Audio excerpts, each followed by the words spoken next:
Le conduit de fumée, la partie verticale, c'est 2 coups de 45 degrés. Donc ton conduit de fumée, il doit faire ça. À 45 degrés, voilà. Si tu veux tuber à l'intérieur, bah, tu ne peux pas faire plus. Puisque tu ne peux tuber qu'un conduit qui a que 2 coups de maximum. Si ton... Vas-y, qu'est-ce que tu veux dire?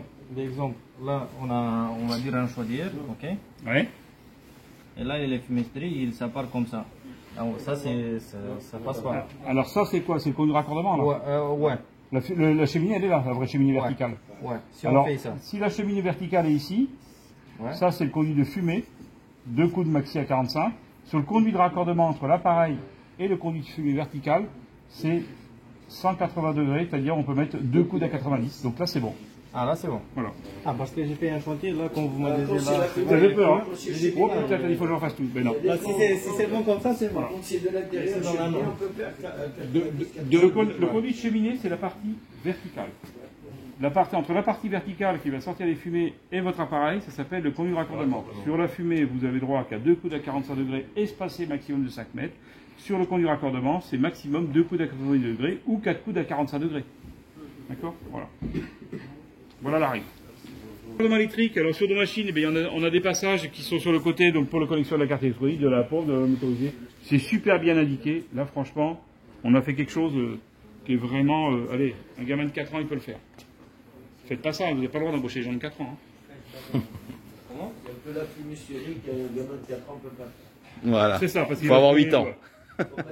T'as compris, ça reste pour les grands. Donc, le schéma de principe, on vous le montre, parce que, vous voyez, les connexions, hein, les fiches sont déjà dessus, tout est connecté, c'est vraiment, il y a rien à faire, quoi, il n'y a rien à raccorder.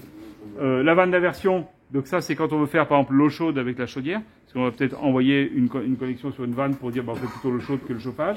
Là, quand on n'a pas d'eau chaude, ben, il y a un petit shunt, donc sur la prise, c'est pour la sonde ECS, il est forcément d'origine, on l'enlève quand on a une sonde sanitaire pour la brancher à cet endroit-là, d'accord?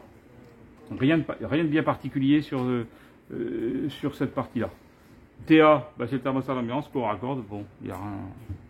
Ça reste du basique. Hein. Connecteur, pareil que les pompes 3, ainsi de suite. Donc vous voyez le style de connecteur, c'est connecteur à 3 broches. Donc ça, vous avez le connecteur qui se branche directement dans la base qui est fixée sur la jaquette de la chaudière. Donc vous n'avez rien à faire. Il suffit de rebrancher les fils. Les connecteurs sont avec, vous n'avez pas à vous poser de questions. Tout à l'heure, on a parlé de pompe. L'installation. D'accord. Le circulateur, il se branche voilà. à la pompe d'installation. Le circulateur, c'est pompe installation. C'est exactement ce qu'il y a là. Tout ce qui est à l'intérieur de la chaudière, c'est déjà câblé. D'accord. Celui-là, donc ça. Ouais, ça, c'est l'accessoire. Parlez vaguement, effectuer une note de calcul pour chaque chantier. Vous voyez, on le réinsiste ici parce que bah, c'est une obligation, c'est le DTU 24 points qui vous l'oblige. Depuis septembre 2020, avant on n'avait pas l'obligation, aujourd'hui. L'interrupteur principal se trouve à l'arrière de la chaudière, c'est-à-dire qu'une fois que vous avez tout raccordé, vous dites ça marche pas, il faut appuyer sur le bouton on, sinon ça marche pas. Hein, il est derrière. Mais des fois, je devrais expliquer, ça évite de dire où est-ce qu'il est, on tourne, il est derrière. Et c'est vrai qu'il est juste sous le connecteur. Si on ne le sait pas, voilà. Il n'est pas en façade, c'est ce que je veux dire. Ok?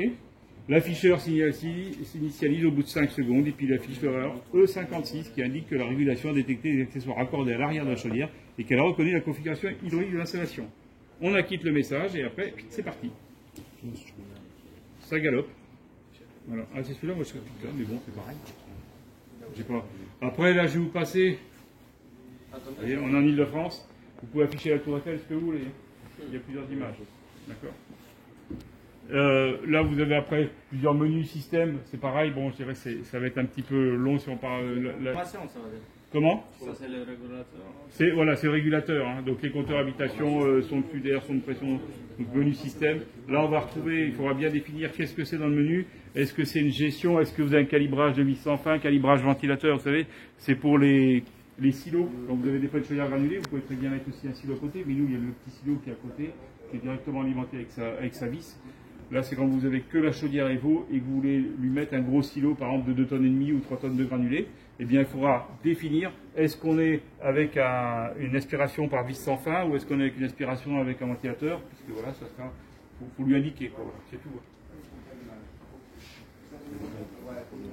Les tests de sortie, c'est pour voir les bons fonctionnements. Si des fois, si vous avez 23 watts sur l'installation, si on n'a pas à verser les connexions, d'accord. les pompes, les vannes, voir quand vous appuyez sur pompe, est-ce que c'est la pompe qui se met en route, est-ce que c'est pas la vanne qui s'ouvre. Enfin bon, ça c'est les tests de sortie à la mise en route. Je ne sais pas si c'est vous qui faites les mises en route à chaque fois. Ouais. Est-ce que vous pouvez nous envoyer ce fichier à la fin? Ouais, c'est ce que je dis, ouais, c'est ce que je disais, ouais, t'inquiète. Ça augmente le coût de la formation, mais c'est tout. Ça. Au bout de 10 machines achetées. Voilà. C'est cadeau. Démarrer la chaudière effectuée, donc c'est le check-up, ça vous fait. Alors le temps entre le moment où vous faites on et le moment où elle démarre, ouais, 5 secondes, c'est un peu plus long. Vous allez bien avoir 3-4 minutes d'attente. Hein. Ça ne démarre pas tout de suite. Hein. Parce qu'il faut qu'elle synchronise, qu'elle reconnaisse ce qu'elle a mis, puis vous. Temporisation pour. Hein? La temporisation pour. Ouais, pour bien démarrer après, vous attendez bien 4-5 minutes. D'accord? Restaurer les valeurs, opération irréversible, voulez-vous continuer, commander. Bon, là, c'est le retour aux paramètres d'usine. C'est quand on veut vraiment se remettre aux paramètres d'usine. Vous avez tripoté un petit peu, vous êtes embêté. Eh bien, vous faites le retour aux paramètres d'usine. Le menu pour y accéder, c'est 0099. Vous avez l'habitude du 0012. Et bien, sur celle-là, c'est 0099. Voilà. Il n'y a que celle-là qui est à part. Tout le reste, c'est 0012 chez nous. Donc, la logique de fonctionnement de l'installation, on va toujours parler de système primaire et système secondaire. C'est exactement ce qu'on a représenté ici. Hein. Alors, tout ça, c'est dans la chaudière. Vous avez ces deux bouts de tuyaux-là à faire pour aller jusqu'au ballon tampon de 200 litres. Et après, vous partez, on parle toujours de circuit secondaire dans le jargon, où vous aurez le thermostat d'ambiance généralement dans la maison et la pompe de circulation pour envoyer vers le radiateur. Voilà.